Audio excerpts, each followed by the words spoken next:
Hi hello வணக்கம். நான் உங்களை விஜய் சங்கர் பேசுகிறேன். விஜய் ஸ்பாட் சேனலுக்காக உங்களை வரவேற்கிறேன்.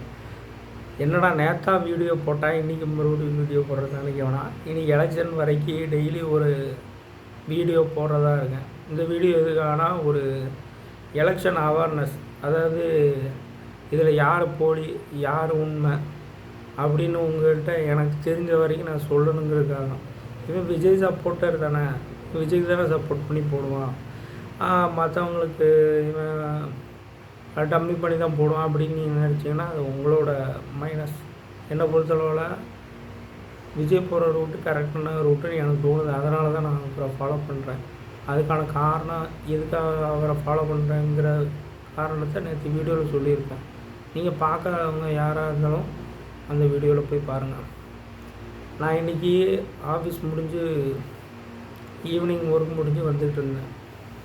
வந்து கீழே ரெண்டல் ஹவுஸ் இல்லாமல் கீழே கடைசி வீட்டில் ஒரு சின்ன பாப்பா, அது படிக்க கூட போகல, சின்ன எல்கேஜி கூட போகல, சின்ன குழந்த வீட்டில் தான் விளையாடிக்கிட்டு ஓடிட்டு ஆடிட்டு இருக்கு. அவங்க அம்மா வந்து பக்கத்து வீட்டு பாட்டிக்கிட்ட பேசியிருந்துச்சு, இந்த மாதிரி டெய்லி ஏதாவது ஒரு கட்சிக்காரன் வந்துட்டு போகிறாங்க அப்படி இப்படின்னு. ஆமாம், எலெக்ஷன் முடிகிற வரைக்கும் வந்துட்டு தான் போவாங்க, இன்னும் ஒரு வாரம் இருக்கலாம் அப்படின்னு. அது மட்டும் தான் சொல்லியிருக்காங்க. எலெக்ஷன் அப்படிங்கிற ஒரு வார்த்தை கேட்ட உடனே அந்த நான் படியேறி மேலே வரேன். வரும்போது எனக்கு நல்லாவே கேட்குது அந்த குழந்தை பேசுனது. என்ன சொல்லுது, விஜய் தான் ஜெயிப்பார். உடனே அவங்க அம்மா ஆமாப்பா விஜய் தான் ஜெயிக்கும் அப்படின்னு சொல்கிறாரு. எதுக்கு அதை சொல்ல வரேன்னா, அந்த குழந்தைக்கு ஓட்டும் கிடையாது, ஒன்றும் கிடையாது. ஒரு கன்வென்ஷனல் ஃபேமிலியில் ஒரு கன்வென்ஷனல் பண்ணுமா இல்லையா அந்த குழந்தை, அம்மா விஜய்க்கு ஓட்டு போடு, விஜய் தான் சிஎம் ஆகணும். அதுக்கு சிஎம்னா என்னன்னு தெரியாது, புரியுதா? விஜய் சிஎம் ஆனால் என்ன நடக்கும்னு தெரியாது, அறையா அரசியல்னால என்னன்னு தெரியாது. அந்த சின்ன குழந்தைக்கு, ஒரு சின்ன குழந்தை வரைக்கும் அது ரீச் ஆகியிருக்கு பார்த்தீங்களா? அதுதான் ஒரு எலெக்ஷன் கன்வென்ஷனல்ங்கிறது அர்த்தம். நானாக பிறக்கும் எனக்கு விவரம் தெரிகிற வரைக்கும் எலெக்ஷன்னா என்னன்னே தெரியலை. ஓப்பனாக சொல்லப்போனால் ஏன் கடைசி அப்போது எம்பி எலெக்ஷனுக்கு ஓட்டு போட்டேன்னு அது கொண்டு எதுக்காக ஓட்டு போடுறோம், ஏதோ போடுறோம் அவ்வளோதான் அப்படின்னு நினச்சி தான் ஓட்டு போட்டுக்கிட்டு. இப்போ நம்ம நேசிக்கிற ஒருத்தங்க, நம்ம யாரை ஃபாலோ பண்ணுறோமோ அவங்க வந்து அரசியலுக்குள்ளே வந்தாங்கன்னா அதோட ரியாக்ட் எப்படி இருக்கும்? அவங்கள நம்ம ஃபாலோ பண்ணுறோம், நம்மளை நேசித்தவங்க ஒருத்தங்க பாலிட்டிக்ஸ்குள்ளே வந்துட்டான், அப்போ அவங்கள பாலிட்டிக்ஸு அவங்க ஃபாலோ பண்ணும்போது அவங்களையும் சேர்த்து நம்ம இந்த பாலிட்டிக்ஸை சேர்த்து ஃபாலோ பண்ணும்போது யார் நம்மளை விரும்பினவங்கள பாலிட்டிக்ஸ்குள்ளே நிற்கும்போது யார் அவங்கள எதுக்கும்போது அப்போ எதனால் ஏன் எதுக்குறாங்க, என்ன காரணம் அப்படிங்கிறத நம்ம தெரிஞ்சுக்க விருப்பப்படுவோம்ல. அதை தான் இப்போ இங்கே இருக்கிற மக்கள் எல்லாருமே இது பண்ணிக்கிட்டு இருக்காங்க. இவங்க எதுக்காமல் அவரை டச் பண்ணாமல் அவங்க பாட்டுக்கு அவங்க ஒன்று வேலை ஒன்று இருந்திருந்தால் கூட மக்கள் வந்து ஏதோ கொஞ்சம் நஞ்சம் ஓட்டாக போட்டிருப்பாங்க. இவங்க அந்த மைண்ட் செட், அந்த அடக்குமுறை, அதிகாரம், ஆளுங்கட்சிங்கிற ஒரு தெனாவட்டு இந்த மைண்ட் செட்டில் இருக்கிறதுனாலையே இவங்க அடுத்து வராமல் போகிறது கூட வாய்ப்பு இருக்குது. எதை வச்சு சொல்கிறேன்னா, திருப்பூரில் நடந்த ரோட் ஷோ, அவர் பேசின பேச்சாக இருக்கட்டும், அதில் ஒரே ஒரு பாயிண்ட்டு தான் எனக்கு நல்லா ஞாபகம் இருக்குது. இப்போ 2-3 பாயிண்ட்டு சொன்னார், அதில் எனக்கு ஒரு பாயிண்ட்டு நல்லா ஞாபகம் இருக்குது. லேடி போலீஸுக்கு நகரும் டாய்லெட்டு அப்படிங்கிற சொன்ன உடனே ஒரு பெண் எஸ்ஐயோ இன்ஸ்பெக்டரோ கண் கலங்கிடுச்சு. அதாவது அது கண் கலங்க காரணம் என்னென்னா, அதுவும் ஒரு பெண்ணு தானே, எஸ்ஐயாக இருந்தாலும் இன்ஸ்பெக்டராக இருந்தாலும் இன்னும் போலீஸாக இருந்தாலும் அது ஒரு பெண்ணு தானே அப்படின்னு இப்போ வரைக்கும் இருக்க கவர்மெண்ட் யாருமே நினச்சி கூட பார்க்கல. அவங்களுக்கு ஒரு டாய்லெட் வேணும், அவங்கள ஒரு மனுஷியாக மதிக்கணும் வைக்கணுங்கிற ஒரு மைண்ட் செட் யாருக்குமே இல்லை. ஆனால் இவர் அதை நினச்சிருக்காரு. சுழற்சி முறையில் எல்லாத்துக்கும் லீவு கிடைக்கும், லீவு கொடுக்கப்படும் அப்படிங்கிற மாதிரியும் சொல்லியிருக்காரு. சம்பளம் 25,000 வரைக்கும் ஏற்றுவேன், அடிப்படை சம்பளம் போலீஸுக்கு அப்படின்னு சொல்லியிருக்காரு. இதெல்லாம் ஏன் சொல்லியிருக்காரு? மன அழுத்தம் வந்து இப்போ இருக்குல்லே அதிகமாக யாருக்கு இருக்குன்னா கவர்மெண்ட் ஸ்டாஃபில் போலீஸுக்கு மட்டும்தான் இருக்குது. ஏன்னா எல்லாத்துக்குமே அவங்க அடிபணிஞ்சு தான் போகணும். இல்லைனா தண்ணி இல்லாத காட்டுக்கோ இல்லை சம்மந்தம் இல்லாத இடத்துக்கு மாற்றி விட்டுருவாங்க. அந்த மாதிரி ஒரு கேவலமான கவர்மெண்ட்டாக இருக்குது. சரி, இன்றைக்கி அப்புறம் அந்த விவசாயிக்கு என்ன சொல்லியிருக்காங்க? 5 ஏக்கருக்கு உள்ளே இருக்கிறவங்களுக்கு ஃபுல்லாக விவசாய கூட்டுறவு கடனில் வாங்கி வச்சுருப்பாங்க, விவசாய கடன் தள்ளுபடி. 5 ஏக்கருக்கு மேலே இருந்தால் 50% தள்ளுபடி. இந்த மாதிரி தான் அவங்க சொல்லி வச்சுருக்காரு. நல்ல ஒரு மேனிஃபெஸ்டோ, அதுதான் நான் எதிர்பார்த்தேன். அப்புறம் நெசவாளர்களுக்கும் நிறையா சொன்னார். சரியா? நல்லா கேட்டுக்கோங்க. இது வந்து நேற்று விவசாயிகளுக்கு விஜய் சொன்னது. இன்றைக்கி அடுத்த நிமிஷமே இன்றைக்கி விளம்பரம் எப்படி வருது? எப்போயும் அவங்க டிஎம்கேலேருந்து போடுவாங்களே அந்த விளம்பரம், அந்த விளம்பரம் வந்து எப்படி வருது? விவசாயிகளுக்காக நம்ம திமுக தான் நல்லா உழைக்குது, அடுத்து நாங்கள் ஆட்சிக்கு வந்தால் எல்லா மின் மோட்டார் எல்லா இலவசம் கரண்ட் மட்டும் கிடையாது, மின் மோட்டார் எல்லா விவசாயிகளுக்கும் ஃப்ரீ அப்படிங்கிற மாதிரி போட்டு விட்றாங்க. இவனுங்களை மாதிரி ஃப்ராடுக்காரங்க உலகத்தில் நீங்கள் பார்த்துருக்கீங்களா? தேனி மாவட்டம், மதுரை மாவட்டம், திண்டுக்கல் மாவட்டத்தில் இந்த மழை பெஞ்சு எவ்வளோ தண்ணி எவ்வளோ வெள்ளத்தில் போயிடுச்சு, எத்தனை பேர் எத்தனை நெல்மணிகள்லாம் மழையில் வம்பாக போய் முளைச்சிலாம் நின்றுச்சு பார்த்துருப்பீங்க. அந்த குடோன்லாம் சரியாக குடோனே இல்லை, குடோன் இல்லாமல் அமைக்காமல் அது எப்படி வளர்ந்து நின்றுச்சுலாம் பார்த்துருப்பீங்க. அதை இவர் டேரெக்டாக நேரில் கூட போய் பார்க்கல. தேனி வேலையை தான் போனார், ஆனால் நேரில் போய் பார்க்காம அதில் ஒரு 4-5 பிசுற செடியை எடுத்துகிட்டு வந்து டேபிளில் வச்சு பார்க்காரு. இந்த லட்சணத்தில் அவர் கவர்மெண்ட் நடத்திருக்காருன்னு பாருங்கள். டேபிளில் வச்சு பார்க்காரு. யார்? உங்கள் சிஎம் சார் தான். பார்த்துட்டு அது இவ்வளோ வளர்ந்துருக்கா, போதுமா இவங்களுக்கு? அப்போ சரி, அதை பார்த்துட்டாது எதை செஞ்சுருக்காருன்னு பார்த்தா ஒன்றும் செய்யலை. சரியா? இது ஒன்று. அப்புறம் அந்த திராவிட பெருஞ்சுவர்னு ஒன்று, எலெக்ஷன் அப்போது ஒருத்தங்க வந்து போஸ்ட் ஓட்டுவான். என்னப்பா எலெக்ஷன் வந்துச்சு போஸ்ட் ஓட்டியா அப்படின்னு கேட்பான். சரியா? அப்புறம் திராவிட பெருஞ்சுவர்னு எனக்கு அதை பார்க்கும்போது இந்த சென்னை மெட்ராஸ் படத்தில் காட்டுவாங்களா அந்த மாதிரி இந்த ஸ்டோரி இன்னும் எத்தனை பேரை காவாக்க போதும் அதுதான் ஞாபகம் வந்துச்சு.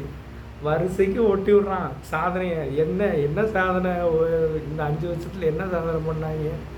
அவங்க 5 வருஷத்தில் நல்லா அந்த சாதனையை நல்லா பண்ணியிருந்தாங்கன்னா எதுக்காக அந்த தொகுதி மக்களை அவங்கள அடித்து விரட்ட போகிறாங்க?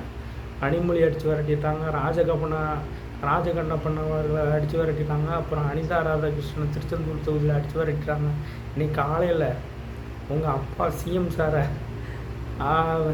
எதுக்கு வாரீங்க, தயவு செஞ்சு இப்போ வராதிங்க போங்கன்னு சொல்லி அடித்து விரட்டினாங்க. எந்த தொகுதியில் எந்த மக்கள் ஒரு அரசாங்கத்தையோ அந்த வேட்பாளர்களையோ ஏற்று கேள்வி கேட்குறாங்க, அடித்து விரட்டுறாங்கன்னா அந்த இடத்துல தான் அவங்களோட அவ்வளோ நாள் அவங்களோட உரிமை பறிக்கப்பட்டிருக்கு. அவங்களுக்கு தேவையானது எதுவுமே அவங்க செஞ்சு கொடுக்கலங்கிறது அதிலே தெரிஞ்சிருக்கு, பார்த்துக்கோங்க. சரி, இது இந்த பக்கம். அப்புறம் அந்த 8000 கூப்பன் நிறைய பேருக்கு தெரியலை, இருந்தாலும் எனக்கு தெரிஞ்சதை நான் சொல்கிறேன்.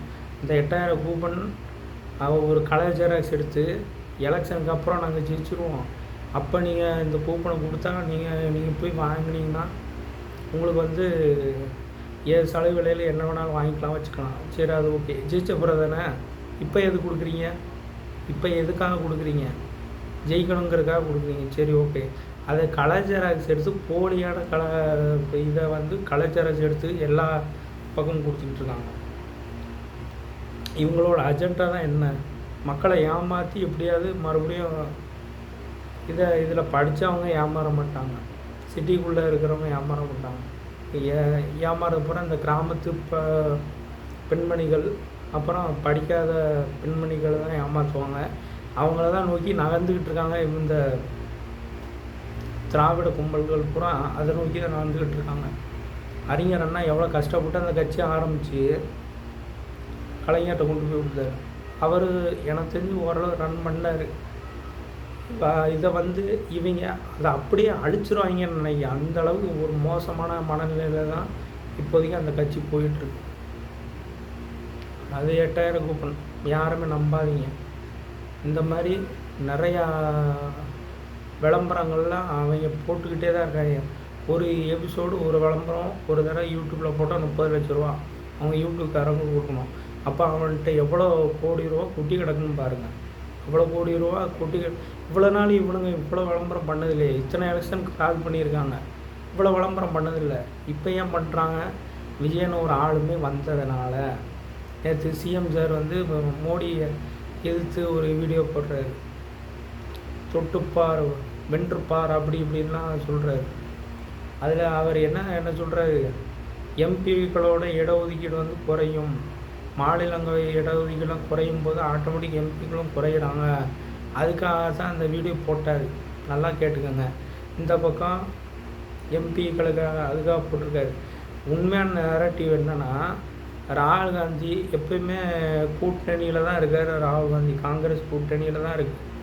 நல்லா கேட்டுக்கோங்க. அப்படி கூட்டணியில் இருந்தால் எல்லா எலெக்ஷன்லேயுமே ராகுல் காந்தி வந்து இவரை மீட் பண்ணுவார், இவரை வந்து பார்ப்பார், அப்புறம் பிரச்சாரத்துக்கு வருவார். ஆனால் இப்போ வரைக்கும் அவர் வந்து என்னன்னு கூட பார்க்கல, இவங்களை என்ன கூட கேட்கல. அப்படின்னு என்ன அர்த்தம்? இவங்க 2 பேத்துக்குள்ளே ஏதோ பிரச்சனை ஓடிக்கிட்டு இருக்கு. ஓப்பனாக சொல்லப்போனால் விஜய் வந்ததுனால தான் இது பிரச்சனையே. விஜயும் ராகுல் காந்திக்கு விஜய் கூட சேரணும்னு ஆசை. ஆனால் அவங்க அம்மா ராஜம்மா தான் இருக்கு, அவங்க பண்ண வேலை தான். வேறு வழி இல்லை. இவங்க கூட மறுபடியும் டையப் வச்சுட்டு இது பண்ண. ஏன் நம்மளுக்கு யார் தூரத்து சொந்தக்காரங்களாக இருந்தாலும் வீட்டுக்கு வந்தால் என்ன பண்ணுவாங்க? பக்கத்து ஊருக்கு வந்தால் சரி நம்ம வீட்டுக்கு வந்துட்டு போகலான்னு வருவாங்களா இல்லை? யாராக இருந்தாலும் பார்த்து ரொம்ப நாளாக பார்த்துட்டு போகணுன்னு நடப்பாங்களா இல்லையா? ஆனால் அவர் பாண்டிச்சேரி எலெக்ஷனுக்கெலாம் கேன்வாஸ் பண்ண வந்தவர் தமிழ்நாட்டுக்கு வரவே இல்லை. அப்போ காரணம் என்னன்னு பார்த்துக்கணும். அப்படி பார்த்தாலுமே ஒருத்தர் பேசிக்கலை பாண்டிச்சேரி எலெக்ஷன்லேயுமே. அப்போது அங்கே ஏதோ ஒரு பிரச்சனை ஓடிக்கிட்டு இருக்கு. சரி, அது அவங்க பிரச்சனை. அதை மறைக்கிறதுக்காக தான் இவர் வந்து இந்த மாதிரி ஒரு வீடியோவை கன்வெர்ட் பண்ணி அதை இன்னொன்று என்னென்னா சிறுபான்மையினருக்கு சப்போர்ட்டாக எப்போயுமே டிஎம்கே இருக்குது. இப்போ வரைக்குமே இருக்குது. ஒரு சில இடத்துல நான் இல்லைன்னு சொல்ல. ஆனால் இப்போ விஜய் வந்ததுனால அது எல்லாமே அப்படி தலையில் மாறிட்டு வருது. அந்த ஒரு பயம். உதாரணம் அந்த இஃப்தார் நோன்பு திறந்ததாக இருக்கட்டும். ஏன் இப்போது ரீசெண்டாக ஒரு சில ஃபாஸ்ட்டு கூட அந்த சேகர்பாபு அமைச்சர் சேகர்பாபு இன்னும் ஒரு சிலர் கூட சேர்ந்து ஃபோட்டோ எடுத்துக்கிறாங்க. எதுக்காக ஃபோட்டோ எடுக்கிறாங்க? கிறிஸ்துவல் எல்லோரும் எங்கள் கூட தான் இருக்காங்க அப்படிங்கிற ஒரு போலியான நரேட்டிவ் செட் பண்ணுறதுக்காக. அதை வந்து யாருமே நம்பிடாதீங்க. அவங்க ஃபோட்டோவில் போடுறது எதுவுமே யாருமே நம்பிடாதீங்க. இப்போ ஒரு சின்ன குழந்த ரோட்டில் போயிட்டு இருக்கும்போது அம்மா என்ன சொல்லும், அது சொல்லி அனுப்ப ரோட்டுக்கு போகும்போது யார் சாக்லேட் கொடுத்தாலும் வாயில் போடாத, யார் அம்மா அப்பா கூப்பிட்டாங்கன்னு சொன்னாலும் கிளம்பி போயிடாத அப்படின்லாம் சொல்லுவாங்களா? அது மாதிரி தான் நானும் சொல்கிறேன். இவங்க என்ன சொன்னாலும் நம்பிடாதீங்க. இவங்கள மாதிரி ஒரு ஃப்ராடுக்காரங்கிற உலகத்துலேயே நீங்கள் பார்க்க முடியாது. எப்படி வித்தியாசமாக டைப்பாக மக்களை ஏமாற்றணுங்கிறது இவங்ககிட்ட இருந்தால் நீங்கள் படிச்சுக்க முடியும். சரியா?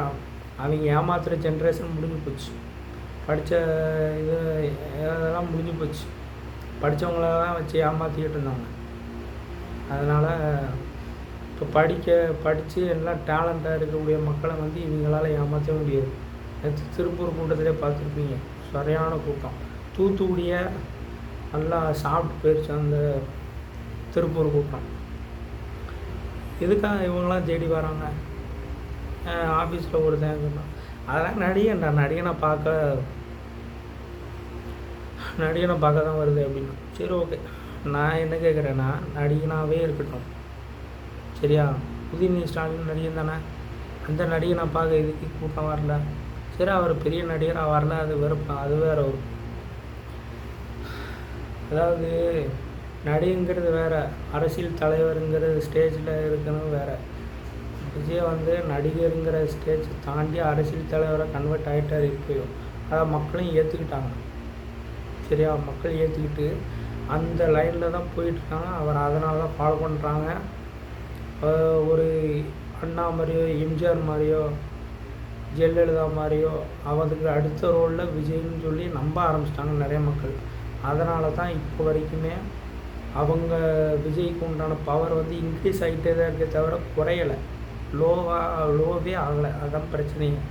இவங்களுக்கு ஒவ்வொரு நாளும் வர்ற கூட்டத்தை பார்க்கும்போது வயிற்றில் புளிய கரைக்க காரணமும் அதுதான். சரியா? யாராவது ஒருத்தன் ₹1 காசு நான் எடுக்க மாட்டேன், மக்கள் அதுலேருந்து நான் எடுக்க மாட்டேன்னு எவனாவது ஒருத்தன் சொல்லட்டுமே? சொல்ல மாட்டான். நேற்று அவர் கூட சொன்னார், ப்ரிவிலேஜ் கார்டு எல்லா ஃபேமிலியும் கொடுப்பேன், ஓட்டு போகிறதுக்கு மட்டும் மக்களை நான் யூஸ் பண்ண மாட்டேன், அவங்களும் பங்காளர்களாக மாறுவாங்க. 5 ஸ்டார் ரேட்டிங் இந்த ஸ்விக்கி ஜொமேட்டோவில் நீங்கள் கொடுக்குற மாதிரி 5 ஸ்டார் ரேட்டிங் கொடுக்கலாம். அரசின் நிதி நிலைமையிலேருந்து சரி எல்லாத்துலேயும் நீங்கள் பங்கெடுத்து பதில் சொல்லலாம் அப்படின்னு சொல்லியிருப்பார்ல. எவனா ஒருத்தன் அந்த மாதிரி மேனிஃபெஸ்டோ சொல்லட்டுமே? சொல்ல மாட்டானுங்க, பயம். ஏன்னா அதை வச்சு தானே இவ்வளோ நாள் ஊழல் பண்ணி சேர்த்து வச்சது, சம்பாதிச்சது, கோடியாக சேர்த்து வச்சது எல்லாம் அதை வச்சு தானே. இவனுங்களுக்கெல்லாம் என்ன நினச்சிக்கிட்டு இருக்காங்க? 5 வருஷத்துக்கு ஒரு தடவை ஓட்டு போடும்போது மட்டும்தான் மக்கள் வந்து எஜமானர்கள். அது ஓட்டு போட்டு முடித்தா அடுத்த செகண்டே மக்கள் வந்து பிச்சைக்காரங்க, அந்த மாதிரி தான் நினச்சிக்கிட்டு இருக்காங்க. அது வந்து இந்த தடவை மாறும், கண்டிப்பாக மாறும், மாறாமல் எங்கேயும் போகாது. இவங்க 29 59 கூட்டணி சேர்த்தாலும் அப்படியே டமால் உடஞ்சிக்கணும். எப்படி இப்போ கலைஞர் ஜெயலலிதா மேடம் இவரோட இருக்கும்போது கலைஞர் எப்படி 29 கூட்டணி சேர்த்து வச்சுருந்தார். அந்த அம்மா அப்போ கலைஞர் டிவி கொடுத்துருந்தார். அவர் கொடுத்து முடிச்சுற அந்த எலெக்ஷன் இந்த அம்மா ஒரே ஒரு தனியாளர் நின்று ஜெயிச்சு விட்டு போயிடுச்சு. மக்களால் நான், மக்களுக்காக நான், அந்த ஒரு டைலாக் தான் சொல்லிட்டு ஜெயிச்சுட்டு போச்சு. அதே மாதிரி இந்த தடவை தளபதி கண்டிப்பாக ஜெயிப்பாருங்கிற நம்பிக்கை எனக்கு இருக்குது. ஓட்டு போடுறவங்களுக்கு நம்பிக்கை இருந்துச்சுன்னா ஓட்டு போடுங்க, கண்டிப்பாக ஜெயிக்க வைங்க. மாற்றம் வந்தால் தான் தமிழ்நாட்டில் ஒரு நல்லது பிறக்கும், நல்ல இம்ப்ரூவ்மெண்ட் ஆக முடியும். இப்போ வேலை பார்க்குறவனுக்கு அடிப்படை சம்பளம் ஏறும், விலைவாசி கண்ட்ரோல் ஆகும், இந்த பக்கம் வருமானம் பெருகும். இதெல்லாம் வந்தால் தான் ஒரு நாட்டோட கடன் அடையும். எல்லாமே நம்ம போடுற அந்த ஒரு ஓட்டில் தான் இருக்குது. அதனால தான் இந்த ஒரு ஓட்டை வந்து நம்ம பார்த்து பொறுமையாக போடணும், யோசிச்சு போடணும். யாருக்காக எதுக்காக போடுறோம், அவங்க வந்து கட்சி ஆரம்பித்ததுக்கான காரணம் என்ன, ஆரம்பத்துலேருந்து எண்டு வரைக்கும் எல்லாமே பார்த்து தான் ஓட்டு போடணும். எப்படி நீங்கள் கடைக்கு போய் ஒரு பொருள் வாங்க போகிறீங்களோ அந்த பொருள் வந்து நல்லா இருக்கா இல்லையான்னு எப்படி செக் பண்ணி வாங்குறீங்க. ட்ரெஸ் எடுக்க துணி கடைக்கு போகிறீங்க, ட்ரெஸ்ஸு நான் 1க்கு 2 தடவை சட்டையாக வாங்குறீங்கன்னா 1க்கு 2 தடவை 10 தடவை கூட செக் பண்ணி ஏன் வாங்குறீங்க, எதுக்கு வாங்குறீங்க? லைட்டாக கிழிஞ்சிருந்தால் நீங்கள் வாங்குவீங்களா? வாங்க மாட்டீங்க. அதே மாதிரி தான் ஒரு அரசாங்கம் அமைக்கக்கூடிய ஒருத்தன்ட்ட நான் வந்து அந்த பொறுப்பை ஒப்படைச்சி நம்ம ஓட்டு போட்டு அவனை ஜெயிக்க வைக்கிறோன்னா அவன் நல்லா பார்த்துக்குவான் மக்களை, அப்படிங்கிற ஒரு மென்டாலிட்டி நம்ம எல்லாத்துக்கும் இருக்கணும். சும்மா போகணும், 500 வாங்கணும், 1000 வாங்கணும், ஓட்டு போட்டோம் வந்தோன்னே இருக்கக்கூடாது. அதைத்தான் நான் சொல்ல வரேன். அப்புறம் படித்தவனுக்கு படிக்காதவனுக்கும் ஃப்ரெண்டே கிடையாது. அதைத்தான் நான் சொல்ல வரேன். நான் இந்த இடத்துல வந்து நீங்கள் விசிறுக்கு தான் ஓட்டு போட நான் சொல்ல வரல, ஆனால் சிந்திச்சு வாக்களிங்க, அதுதான் நான் சொல்ல வரேன். இதுக்கு மேலே உங்களை புரிய வைக்க வேண்டியது உங்கள் கையில் தான் இருக்குது. உங்களுக்கு தான் அந்த புரியணுங்கிற மைண்ட் செட் இருக்கணும். மற்றபடி